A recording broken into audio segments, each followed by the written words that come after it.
आज हम लोग पढ़ने चल रहे हैं जय सुभाष खंड काव्य के आधार पर उसके नेताजी सुभाष चंद्र बोस का चरित्र चित्रण। ठीक है, क्या पढ़ने चल रहे हैं? चरित्र चित्रण। सुभाष चंद्र बोस जी का चरित्र चित्रण। तो श्री विनोद चंद पांडे विनोद द्वारा रचित जय सुभाष नामक खंड काव्य स्वतंत्रता संग्राम के महान सेनानी नेताजी सुभाष चंद्र बोस के त्याग, देशभक्ति एवं बलिदानपूर्ण जीवन की गाथा प्रस्तुत करता है। तो कुछ इन्होंने जैसे क्या थे, ये ओजस्वी वक्ता थे, महान सेनानी योद्धा थे, जनता के प्रिय नेता थे, कुशाग्र बुद्धि के थे, समाज सेवी थे, स्वाभिमानी और साहसी थे, और ये महान देशभक्त और स्वतंत्रता प्रेमी थे। तो चलिए उनके बारे में हम पढ़ते हैं। जैसे ये कुशाग्र बुद्धि एवं प्रखर प्रतिभाशाली थे। कैसे थे सुनिएगा। सुभाष चंद्र बोस जी बचपन से ही कुशाग्र बुद्धि और प्रतिभाशाली थे। इन्होंने मैट्रिक एवं इंटर की परीक्षा में प्रथम स्थान प्राप्त किया। ठीक है, और विलायत मतलब विदेश जाकर इन्होंने ICS की परीक्षा उत्तीर्ण की। कौन सी परीक्षा उत्तीर्ण की? ICS की परीक्षा उत्तीर्ण की। बोला करो। कलकत्ता अधिवेशन में इन्होंने अपनी कुशलता से आजाद हिंद फौज और फॉरवर्ड ब्लॉक की स्थापना एवं पुलिस की आंखों में धूल झोंक कर कड़ी निगरानी से निकल भागना इनकी प्रतिभा को ही दर्शाता है।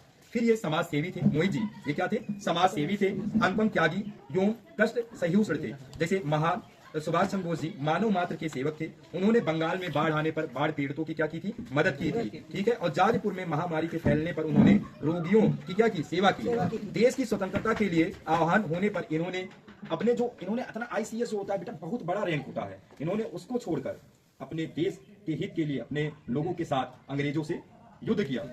इन्होंने छोड़ दिया ICS की परीक्षा, सॉरी नौकरी छोड़ दिया इन्होंने। और इनकी महान सेवा के विषय में पांडे जी क्या लिखते हैं सुनिएगा।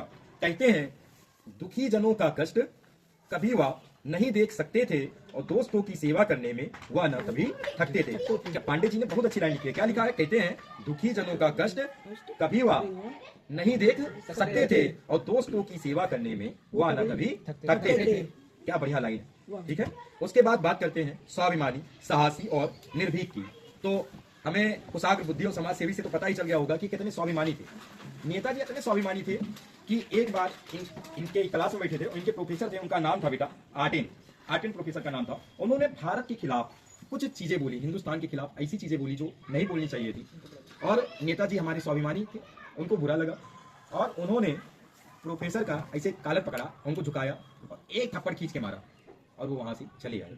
तो ये इनके स्वाभिमानी होने का भी परिचय यहाँ पर मिलता है। सुनिएगा क्या है। सुभाष में स्वाभिमान और निर्भीकता की भावना कूट कर भरी थी। वे किसी भी तरह अपने देश का अपमान नहीं सह सकते थे। किसी भी तरह कोई भी होता, अगर कुछ भी कहता तो नेताजी इसको लपेट देते, चाहे जो होता, चाहे सिवाय का ना होते, लेकिन सिवा हो ही नहीं सकते हैं। अब देखिए आगे देखिए। छात्रावस्था में, वैसे हम छोटे भी थे, छात्रावस्था में थे, प्रोफेसर आर्टेन द्वारा भारतीयों की निंदा सुनकर उन्होंने आर्टेन के तमाचा जड़कर अपने स्वाभिमान का परिचय किया। और महान देशभक्त और स्वतंत्रता प्रेमी। अगर सोचो बाल्यावस्था में भारत के लोगों की निंदा सुनकर अपने प्रोफेसर को मार सकते हैं, तो सोचो कितना बड़ा वो देश प्रेमी थे। नेताजी हमारे कितने बड़े देश प्रेमी थे। कहते हैं, सुभाष चंद्र बोस जी देश की स्वाधीनता के अद्वितीय आराध्यक हैं। उन्होंने गांधी जी और देश बंधुओं के आह्वान पर राष्ट्र की स्वतंत्रता के लिए अपनी समस्त जवानी अर्पित कर दी। मतलब अपना पूरा तन मन धन अपने देश को आजाद करने में, किससे? अंग्रेजों से आजाद करने में पूरा लगा दिया। और उनके लिए एक लाइन है इसी बात पे, कहते हैं कि सुभाष ने राष्ट्र प्रेम हित अर्पित मस्त जवानी और मुक्त युद्ध के बने शीघ्र ही हुए महान सेनानी। कहते हैं कि सुभाष ने राष्ट्र प्रेम से हित अर्पित मस्त जवानी और मुक्त युद्ध के बने शीघ्र ही हुए महान सेनानी। उनके हृदय में आजादी की ज्वाला निरंतर जलती रही। अनेक बार जेल यातनाएं सहने पर भी इन्होंने देश सेवा का व्रत नहीं छोड़ा। इन्होंने अनेक बार अपने प्राणों को खतरे में डाला, अनेक बार जेल गए, लेकिन जो है अपने देश को अंग्रेजों से स्वतंत्र कराने के लिए खूब लड़े और इन्होंने अपना बलिदान देश के लिए दे दिया। फिर बात करते हैं जनता के प्रिय नेता। आप ही लोग बताइए, इतने लोग बैठे हो, जो व्यक्ति अपने देश के लिए, अपने जनता के लिए इतना कर सकता है, अपनी इतनी बड़ी अधिकारी का पोस्ट छोड़ सकता है, तो क्या वो जनता का प्रिय नेता नहीं होगा? क्या जब नेताजी ने बाढ़ से लोगों को राहत दिलाया, और जब आप पढ़े थे यहाँ पे कि जब जाजपुर में महामारी फैली तो वहां पे भी नेताजी ने दवाइयों का, लोगों का उपचार कराया। तो ऐसे नेताजी जो लोगों के बीच में रहते थे, तो जाहिर सी बात है सबके प्रिय नेता होंगे। लेकिन कुछ लाइनें लिखी हैं, देखिए। कहते हैं, सुभाष जी सच्चे अर्थों में जनता के प्रिय नेता थे। अपने महान गुणों एवं अनुपम देशभक्ति के कारण वे करोड़ों जनों के श्रद्धा पात्र बन गए थे। और उनके इस महान जनता के प्रिय नेता के लिए एक लाइन लिखी है। क्या लिखी है सुनिएगा। वह थे कोटि कोटि हृदयों के महान विजेता, वह थे कोटि कोटि हृदयों के एक महान विजेता और मातृभूमि के रत्न आलोकित जन जन के प्रिय नेता। ठीक है, मतलब कोटि कोटि हृदयों को, मतलब हजारों हृदयों को जो है वो जीत चुके थे। ऐसे नेता, इतना प्रिय नेता। जैसे आजकल हमारे उत्तर प्रदेश में यादव जी के लिए अखिलेश यादव प्रिय नेता, हैं। अब कुछ लोगों के लिए योगी बाबा अच्छे नेता हैं, ठीक है, लेकिन हमारे नेताजी इन दोनों से अलग थे, ठीक है, वो सबकी सुरक्षा करते थे। फिलहाल आगे बढ़ते हैं। देखिए, कहते हैं उनकी लोकप्रियता का प्रमाण है कि उन्होंने हीरापुर अधिवेशन में गांधी जी द्वारा समर्थित पट्टाभी सीतारमैया को चुनाव में पराजित कर दिया था और हीरापुर अधिवेशन में इनका 51 बैलों से जुड़े रथ में 51 स्वागत द्वार बनाकर स्वागत किया गया था। सोचिए कितना भव्य मंजर रहा होगा जब 51 बैलों के साथ जुड़ा हुआ रथ रहा हो। यहाँ लोग 10 थोड़े गाड़ी से आते कहते हैं भौकाल बन गया, लेकिन सोचिए वो कैसा मंजर रहा होगा जब एक अकेले के लिए 51 बैलों से जुड़ा हुआ रथ रहा होगा और पीछे लाखों की जनसंख्या। कहते हैं ये ओजस्वी वक्ता भी थे, वक्ता जो बोलते हैं लोग सुनते हैं बड़े ध्यान से। सुनिएगा, सुभाष चंद्र बोस की वाणी बड़ी पूर्ण थी। वे अपने ओजस्वी भाषणों द्वारा जनता में देश प्रेम, बलिदान और त्याग का मंत्र फूंक देते थे। मतलब इतना बढ़िया बोलते थे कि अगर हम कह दे अमर प्रकाश जी ऐसा कर दीजिए तो अमर प्रकाश कर देंगे।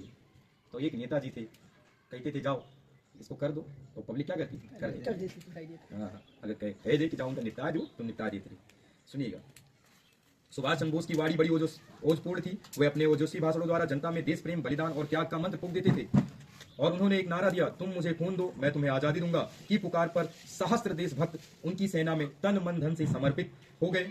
फिर इस पर भी एक लाइन है, क्या है सुनिएगा, लगी गूंजने बंग भूमि में उनकी प्रेरक वाणी और मंत्र मुग्ध होते थे सुनकर इनके जैसे प्राणी, सारे प्राणी, इनके जैसे मतलब आप जैसे मतलब सारे प्राणी और महान सेनानी योद्धा।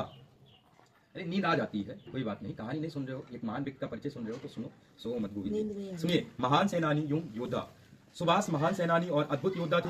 आजाद हिंद फौज का संगठन और कुशल नेतृत्व करके उन्होंने एक श्रेष्ठ सेनापति होने की क्षमता सिद्ध कर दी। अंग्रेजों की विशाल सेना के विरुद्ध युद्ध की घोषणा करके कई स्थानों पर पराजित किया इन्होंने अंग्रेजों को और उन्होंने अनेक स्थानों पर भारतीय तिरंगा फहराकर अपने महान विजेता होने का परिमाण दिया। ठीक है, तो ऐसे ही हमारे प्रिय नेताजी। अगर आपको अच्छा लगा हो तो सब्सक्राइब करके जाइए।